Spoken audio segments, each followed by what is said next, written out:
ഇപ്പോൾ കഴിഞ്ഞ ഏതാനും ദിവസങ്ങളായി ഇവിടെ ഏറ്റവും അധികം ചർച്ച ചെയ്യപ്പെട്ടതും ഉയർന്നതുമായുള്ള വിഷയം എന്ന് പറഞ്ഞാൽ സംഘപരിവാറിനെ എങ്ങനെ നേരിടണം. അപ്പോൾ അത് സമ്മേളനം ഇവിടെ നടക്കുമ്പോൾ സമാന്തരമായി കേരളത്തിലെല്ലാം അതിൻ്റേതായ പ്രത്യാഘാതങ്ങളും ചർച്ചകളും ഉണ്ടാകുന്നുണ്ട്. ഒരു വശത്ത് മണിപ്പൂരിൽ എനിക്ക് തോന്നുന്നത് സമീപകാലത്ത് ചില റിപ്പോർട്ടുകളുടെ അടിസ്ഥാനത്തിൽ ഈ 2024 ഏറ്റവും കൂടുതൽ ന്യൂനപക്ഷങ്ങൾക്ക് നേരെ അതിക്രമങ്ങൾ നടന്നത് ഈ മുസ്ലിം ന്യൂനപക്ഷങ്ങൾക്ക് നേരെയല്ല, ക്രിസ്ത്യൻ ന്യൂനപക്ഷങ്ങൾക്ക് നേരെയാണ്. പക്ഷേ ഒരു വഖഫ് ബില്ല് വരുന്ന സമയത്ത് വളരെ പ്രധാനപ്പെട്ട ഈ പല ക്രിസ്ത്യൻ സംഘടനകളാണ് KCBC അടക്കം അതിനെ പരസ്യമായി സപ്പോർട്ട് ചെയ്യുന്നൊരു സാഹചര്യം ഉണ്ടാവും. എങ്ങനെയാണ് എനിക്ക് തോന്നുന്നത് സംഘപരിവാറിൻ്റെ ആ ഒരു അജണ്ട അവരെന്താണോ ഉദ്ദേശിക്കുന്നത് അത് ഗ്രൗണ്ടിൽ അവർക്ക് നടപ്പിലാക്കാൻ സാധിക്കും. എങ്ങനെ ഇതിനെ നേരിടും? അല്ല, ഇതിനെ നേരിടുന്നതുമായി ബന്ധപ്പെട്ട കാര്യങ്ങൾ ചർച്ച ചെയ്യുമ്പം CPIM സംബന്ധിച്ചിടത്തോളം നല്ല ആശയ വ്യക്തത ലഭ്യമാണ്. CPM ആശയവ്യക്തത നൽകിയിട്ടുള്ളത് മാധവ സദാശിവ ഗോൾവൽക്കറാണ്. അദ്ദേഹത്തിൻ്റെ വിചാരധാരയിൽ 3 ആഭ്യന്തര ശത്രുക്കളെ, രാജ്യത്തിനുള്ളിലുള്ള ശത്രുക്കൾ എന്ന് RSS നിർവചിച്ചിട്ടുള്ളത് ഒന്ന് മുസ്ലിങ്ങളെയാണെങ്കിൽ മറ്റൊന്ന് ക്രിസ്ത്യാനികളെയാണ്, പിന്നൊന്ന് കമ്മ്യൂണിസ്റ്റുകാരെയാണ്. കമ്മ്യൂണിസ്റ്റുകാരത് ഏറ്റവും വലിയ ഒരു അഭിമാനകരമായ കാര്യമായിട്ടാണ് പരിഗണിക്കുന്നത്. കാര്യം വർഗീയ ഫാസിസ്റ്റ് സംഘടന ശത്രുക്കളാണ് നിങ്ങളെന്ന് കമ്മ്യൂണിസ്റ്റുകാരെ കുറിച്ച് പറയുമ്പോൾ കമ്മ്യൂണിസ്റ്റുകാർക്ക് മതിപ്പിന് അതിനെ ആത്മാഭിമാനത്തിന് അതിനേക്കാൾ കൂടുതലൊന്നും വേണ്ട. പക്ഷേ ഇപ്പോഴത്തെ പ്രശ്നം താങ്കൾ ചോദിച്ചതുപോലെ വ്യത്യസ്ത മതവിഭാഗങ്ങളെ ഓരോരോ സമയത്ത് ഓരോ തരത്തിൽ അനുനയിപ്പിച്ചും ഭീഷണിപ്പെടുത്തിയും ക്യാരറ്റ് ആൻഡ് സ്റ്റിക്ക് പോളിസി എന്ന് പറയുമല്ലോ, ഒരു തീറ്റ കാണിക്കുക എന്നിട്ട് വടി കൊണ്ടടിക്കുക, ഈ സമീപനമാണ് RSS പിന്തുടരുന്നത്. ഇതിനു പുറമെ ജാതീയമായ വിഭജനങ്ങളെയും ഉപജാതി വിഭാഗങ്ങൾക്കിടയിലുള്ള പ്രശ്നങ്ങളെയും തങ്ങൾക്ക് അനുകൂലമായി രാഷ്ട്രീയമായി ഉപയോഗപ്പെടുത്താനുള്ള ഒരു കാസ്റ്റ് എഞ്ചിനീയറിംഗ് എന്ന് പറയേണ്ടത് സോഷ്യൽ എഞ്ചിനീയറിംഗ് എന്നാണ് പലരും പറയുന്നത്. കാസ്റ്റ് എഞ്ചിനീയറിംഗ് എന്നാണ്, caste engineering sub caste engineering എന്നാണ് ഞാൻ വിളിക്കാൻ ഉദ്ദേശിക്കുന്നത്. ഇങ്ങനെയുള്ള അത്യന്തം അപകടകരമായ ഒരു സമീപനം, ജനങ്ങളെ ഭിന്നിപ്പിച്ച് രാഷ്ട്രീയ നേട്ടം ഉണ്ടാക്കുക, ഇതിലാണ് RSS ഏർപ്പെട്ടുകൊണ്ടിരിക്കുന്നത്. വഖഫ് ബില്ലുമായി ബന്ധപ്പെട്ട് ദൗർഭാഗ്യവശാൽ കാത്തലിക് ബിഷപ്സ് കോൺഫറൻസ് എന്ന് പറയുന്ന അവരുടെ ഒരു കൂട്ടായ്മ കേരളത്തിൽ നിന്നുള്ള MPമാർ ഈ വഖഫ് ബില്ലിൻ്റെ കാര്യത്തിൽ കേന്ദ്ര ഗവൺമെൻറ്റിനൊപ്പം നിൽക്കണം എന്ന് പറഞ്ഞൊരു പ്രസ്താവന പുറപ്പെടുവിക്കുകയുണ്ടായി.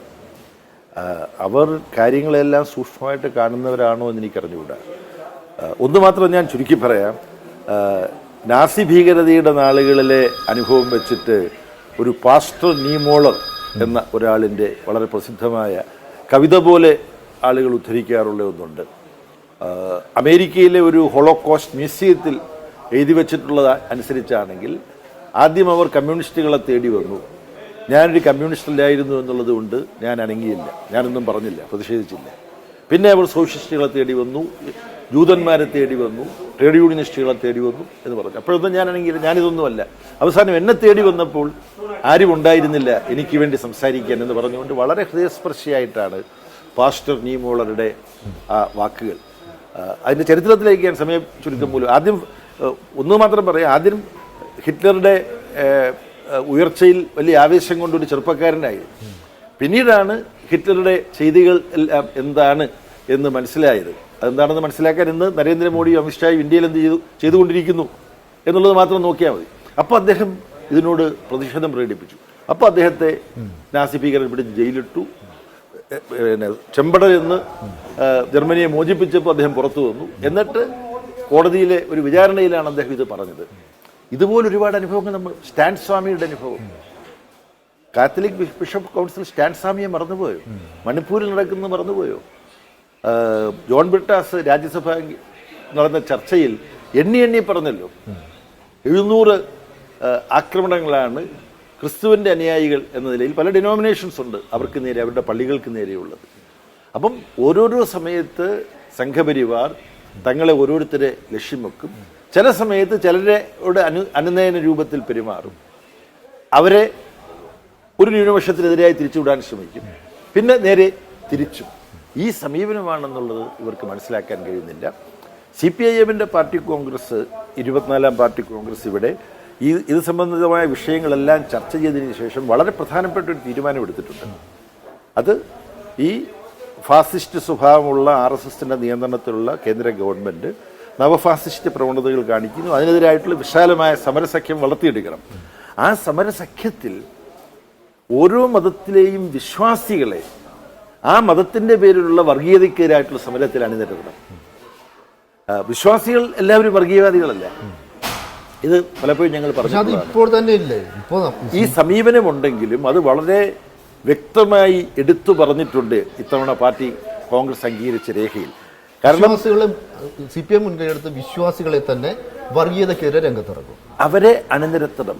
ഈ വിശ്വാസികളെ വർഗീയവാദികൾക്ക് വിട്ടുകൊടുത്തുകൂടാ.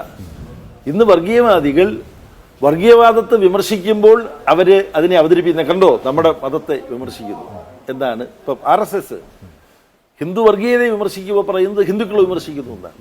ഇപ്പം ഹിന്ദുത്വ എന്ന് പറഞ്ഞൊരു പ്രൊജക്റ്റ് ഉണ്ട്. അതും ഹിന്ദുയിസവും രണ്ടും രണ്ടാണ്. ഹിന്ദുത്വ എന്ന് പറയുന്നത് സവർക്കറുടെ പ്രൊജക്റ്റാണ്.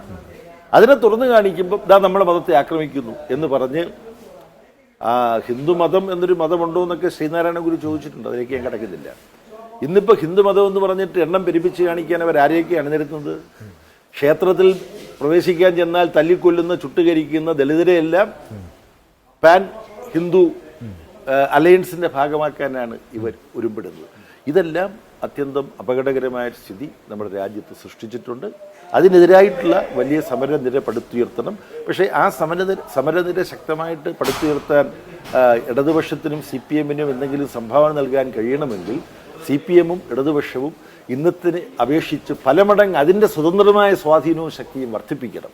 അതിന് ലക്ഷ്യം വെച്ചുകൊണ്ടുള്ള സംഘടനാപരമായ തീരുമാനങ്ങളും ഈ പാർട്ടി കോൺഗ്രസ് കൈക്കൊണ്ടിട്ടുണ്ട്. അതിനകത്തുള്ളൊരു ഇപ്പോൾ ത്രിപുരയിൽ നിന്നുള്ള ചില പ്രതിനിധികളെ സംസാരിച്ചപ്പോൾ അവർ പറയുന്നൊരു കാര്യം എന്തെന്നാൽ അവർക്ക് അവരുടെ ഈ നാട്ടിലൊരു കൊടിവെക്കാൻ പോലും പറ്റുന്നില്ല. കാരണം അവർ പറയുന്നത് പോലീസ് അത് കേന്ദ്ര സർക്കാരിൻ്റെ, പട്ടാളം കേന്ദ്ര സർക്കാരിൻ്റെ, സർവോപരി എല്ലാ മുക്കിലും മൂലയിലും RSSന്റെ വളരെ സജീവമായി ഗുണ്ടായിസം. ഇതിനെ എങ്ങനെ ചെറുക്കും? ഇതിന് ഇക്കാര്യം പാർട്ടി കോൺഗ്രസിൽ തന്നെ ചർച്ച ചെയ്യപ്പെട്ടു. ത്രിപുരയിൽ നിന്ന് വന്ന സഖാക്കൾ ചർച്ചയിൽ പങ്കെടുത്തുകൊണ്ട് ഇക്കാര്യങ്ങൾ വിശദീകരിച്ചു. അതിനുമുമ്പ് കേന്ദ്ര കമ്മിറ്റിയിൽ ഇക്കാര്യങ്ങൾ വിശദീകരിക്കപ്പെട്ടിട്ടുണ്ട്. പ്രതിപക്ഷ നേതാവായി പ്രവർത്തിച്ചുകൊണ്ടിരുന്ന മണി സർക്കാരിന് തൻ്റെ മണ്ഡലത്തിലേക്ക് പോകാൻ കഴിയാത്ത സാഹചര്യം ഉണ്ടായിരുന്നു. അദ്ദേഹം മർദ്ദിക്കപ്പെടുന്ന സാഹചര്യം ഉണ്ടായി. ഇതുപോലെയോ ഇതിലും ഭീകരമായതുമായ സാഹചര്യമാണ് പശ്ചിമ ബംഗാളിൽ കോൺഗ്രസിൻ്റെ സിദ്ധാർത്ഥ ശങ്കറയുടെ നേതൃത്വത്തിലുള്ള ഭരണത്തിൽ 1972 മുതൽ നിലനിന്നിരുന്നത്. വളരെ മഴയത്ത് വളരെ ചുരുക്കിയാണ് ഞാൻ സംസാരിച്ചതെങ്കിലും അതിനിടയ്ക്ക് ഞാൻ അക്കാര്യം പരാമർശിക്കുകയുണ്ടായി. ക്ഷമാപൂർവം ഈ ആക്രമണങ്ങൾ സഹിച്ചും അതിനെ കഴിയുന്നിടത്ത് ചെറുത്തും ജനങ്ങളുമായിട്ടുള്ള ബന്ധം വിട്ടുപോകാതെ ജനങ്ങൾക്കിടയിൽ പ്രവർത്തിച്ചാൽ, ക്ഷമാപൂർവം പ്രവർത്തിച്ചാൽ ജനങ്ങൾ ഇത് തിരിച്ചറിയുന്ന സാഹചര്യം ഉണ്ടാവും. ഈ അക്രമാസക്തമായ അർദ്ധഫാസിസ്റ്റ് ആക്രമണങ്ങൾക്കെതിരായിട്ട് ബഹുഭൂരിപക്ഷം ജനങ്ങളെ അണിനിരത്താൻ കഴിഞ്ഞ അനുഭവം പശ്ചിമ ബംഗാളിലുണ്ട്. അതെ, അതുപോലെ ഇപ്പം അവിടുന്ന് കേന്ദ്ര കമ്മിറ്റിയിലേക്ക് പുതുതായിട്ട് എത്തിയിട്ടുള്ള മീനാക്ഷി എന്നാണ് അവർ ഉച്ചരിക്കുന്നത്. നമ്മുടെ മീനാക്ഷിയാണ്. ചെറുപ്പക്കാർക്കിടയിലും ജനങ്ങൾക്കിടയിലും വളരെ സ്വീകാര്യതയുള്ളൊരു നേതാവാണ്. മുഹമ്മദ് സലീമിൻ്റെ നേതൃത്വത്തിൽ അവിടുത്തെ പാർട്ടി കമ്മിറ്റി പുതിയ തലമുറയിൽപ്പെട്ടവരെ വലിയ തോതിൽ ഈ ജനങ്ങളുടെ ചെറുത്തുനിൽപ്പ് സമരത്തിലേക്ക് അണിനിരത്തിക്കൊണ്ടിരിക്കുകയാണ്.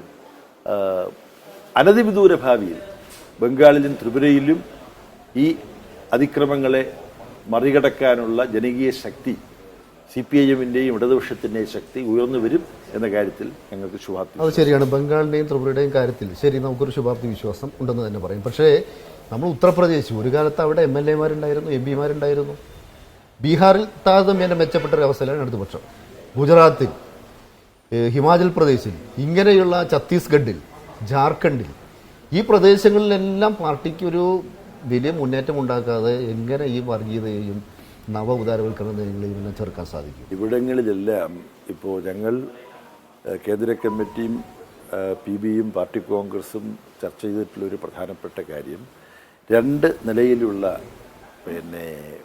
പ്രവർത്തന പദ്ധതികളും സമര പദ്ധതികളും വികസിപ്പിക്കാൻ സമയമെടുത്ത് സംസ്ഥാന നേതൃത്വങ്ങളുമായി ബന്ധപ്പെട്ട് നീങ്ങാനാണ് പാർട്ടി ഇപ്പോൾ ആലോചിക്കുന്നത്.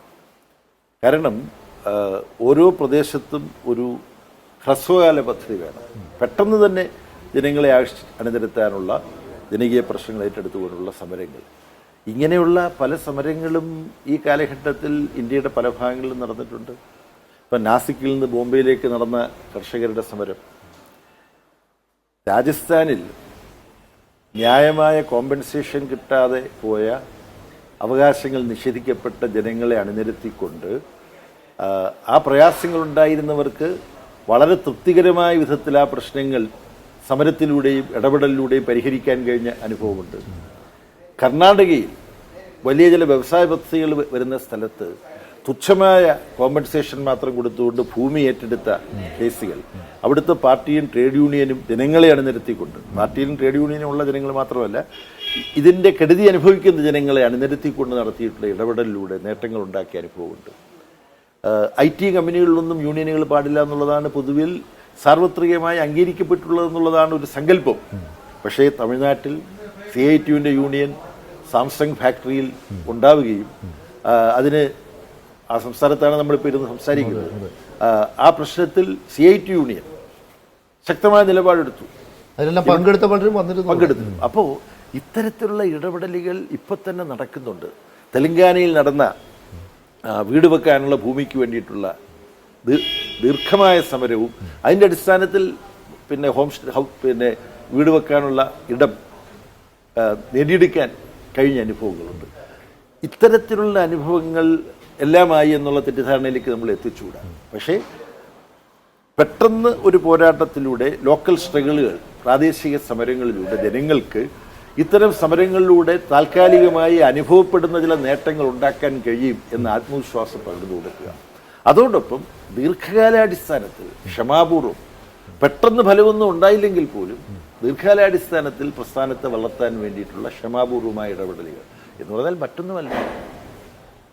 ഗ്രാമീണ ദരിദ്രർ, നഗരങ്ങളിലെ ദരിദ്രർ, പണിയെടുക്കുന്നവർ, പണിയില്ലാത്ത ചെറുപ്പക്കാർ, ഇവർക്ക് ആശ്രയിക്കാവുന്ന പ്രസ്ഥാനം ഏതാണ്? ഇടതുപക്ഷം മാത്രമാണ്. 76 പാർട്ടി മെമ്പർമാരിൽ 76% പേരും അടിസ്ഥാന വർഗത്തിലുള്ളവരാണ്. അവരെ കർമ്മോന്മുഖരാക്കി അവർ ജീവിക്കുന്ന പ്രദേശങ്ങളിൽ ഇപ്പോഴും ചെങ്കൊടിക്കൊപ്പം വന്നിട്ടില്ലാത്തവരെ സമീപിച്ച് അവരെ പ്രസ്ഥാനത്തിലേക്ക് കൊണ്ടുവരാനുള്ള ക്ഷമാപൂർണമായ പ്രവർത്തനങ്ങൾ നടത്തണം. 4 പേരുമായിട്ടാണ് കേരളത്തിലെ പാർട്ടി ഘടകം ഉണ്ടായത്. കൃഷ്ണപിള്ളയും EMSഉം കെ ദാമോദരനും NC ശേഖറും. ഇത് ഞങ്ങൾ ഇപ്പം 1000, 2000, 5000, 10000 ഒക്കെ മെമ്പർഷിപ്പുള്ള സ്ഥലങ്ങൾ ഞങ്ങൾ പറയുന്നുണ്ട്. നമ്മൾ പാർട്ടി ഓഫീസെല്ലാം കേന്ദ്രീകരിച്ചിരുന്നു കൊണ്ടുള്ള പ്രവർത്തനങ്ങളിൽ നിന്നും ജനങ്ങൾക്കിടയിലേക്ക് പോയിട്ടുള്ള പ്രവർത്തനം വേണം. അത് 1-2 ദിവസം പോയാൽ പോരാ. സ്ഥിരമായി വിഷമമനുഭവിക്കുന്ന ജനങ്ങളുമായിട്ട് ആശയവിനിമയം നടത്തണം. അങ്ങനെ പ്രവർത്തിച്ചാൽ സ്ഥിതിഗതികൾക്ക് മാറ്റം ഉണ്ടാവും. ലെനിൻ്റെ വളരെ പ്രസിദ്ധമായൊരു നിരീക്ഷണമുണ്ട്. ചിലപ്പോൾ നമുക്ക് പ്രതീക്ഷ പകരുന്ന വലിയ ചലനങ്ങളൊന്നും കൂടാത്ത ദശകങ്ങൾ കടന്നുപോയെന്ന് വരാം. ചിലപ്പോൾ ആഴ്ചകൾക്കുള്ളിൽ നമ്മളെ അമ്പരപ്പിക്കുന്ന വമ്പിച്ച ബഹുജന മുന്നേറ്റങ്ങളുണ്ടായെന്നും വരും. ഇത് റഷ്യൻ വിപ്ലവത്തിൻ്റെ ഭാഗമായിട്ട് അനുഭവപ്പെട്ടതാണ്.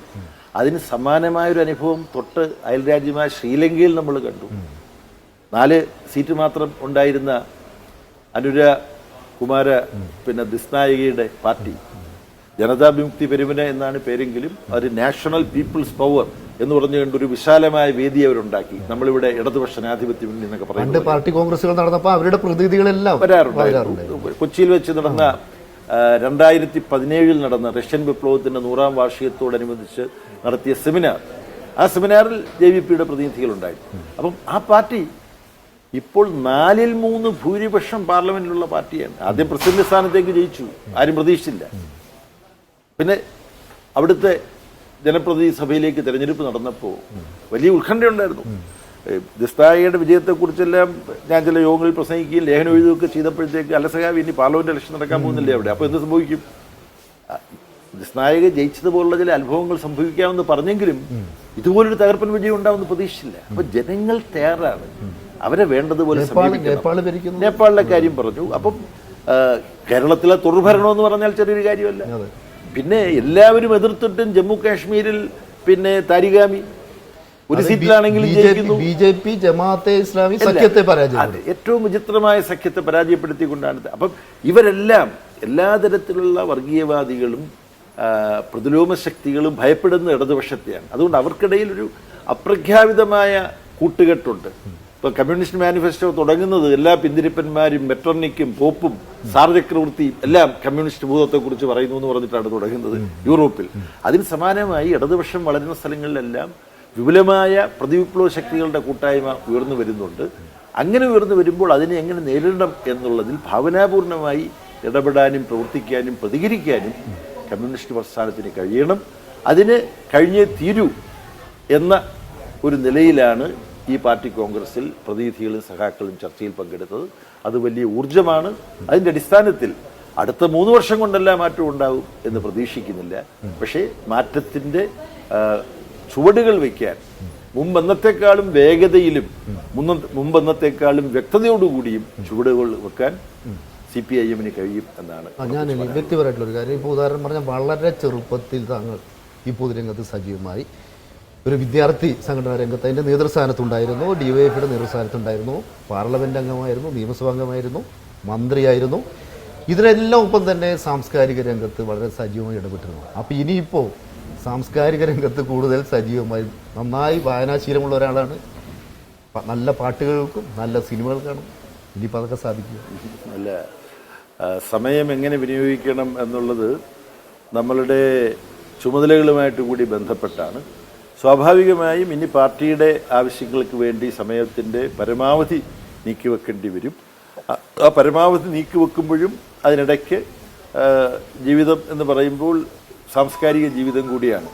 അതിനുള്ള ചില നിമിഷങ്ങൾ പിടിച്ചെടുക്കാൻ വേണ്ടി കഴിയണം. അതിന് ചിലപ്പം കുറച്ച് ഉറക്കൊഴിയേണ്ടി വന്നു എന്ന് വരും, യാത്രയ്ക്കിടയിൽ ഉറങ്ങേണ്ടി വന്നു എന്ന് വരും. അപ്പം അതിനെ ക്രമീകരിക്കാൻ കഴിയും. സാംസ്കാരികമായ താല്പര്യങ്ങൾ പാടെ ഉപേക്ഷിച്ചുകൊണ്ട് ഒരു ശക്തമായി ഇടപെടേണ്ട സമയമാണ്. അതുകൊണ്ട് തന്നെ സമയം, എൻ്റെ പരമാവധി സമയം പാർട്ടി പ്രവർത്തനത്തിൽ തന്നെയാണ് ഞാൻ നീക്കിവെക്കേണ്ടത്. അതല്ലെങ്കിൽ ഇത്ര ഒരു പ്രധാനപ്പെട്ട ഉത്തരവാദിത്വം അത് ഒറ്റയ്ക്ക് ഒരാളെ അല്ല ഏൽപ്പിക്കുന്നത്. എന്നാൽ പോലും എന്നെക്കാളും യോഗ്യരായിട്ടുള്ളവർ പാർട്ടിയുടെ ജനറൽ സെക്രട്ടറിയുടെ ചുമതല ഏറ്റെടുക്കാനുണ്ട് എന്നുള്ളത് ഞാൻ പിന്നെ സമ്മേളനത്തെ അഭിസംബോധന ചെയ്തുകൊണ്ട് സംസാരിക്കുമ്പോൾ പറഞ്ഞു. പാർട്ടിയുടെ കേന്ദ്ര കമ്മിറ്റിയിൽ ഇത്തരത്തിലുള്ള അഭിപ്രായം വന്നു, വേറെ പേരുകളൊന്നും വന്നില്ല.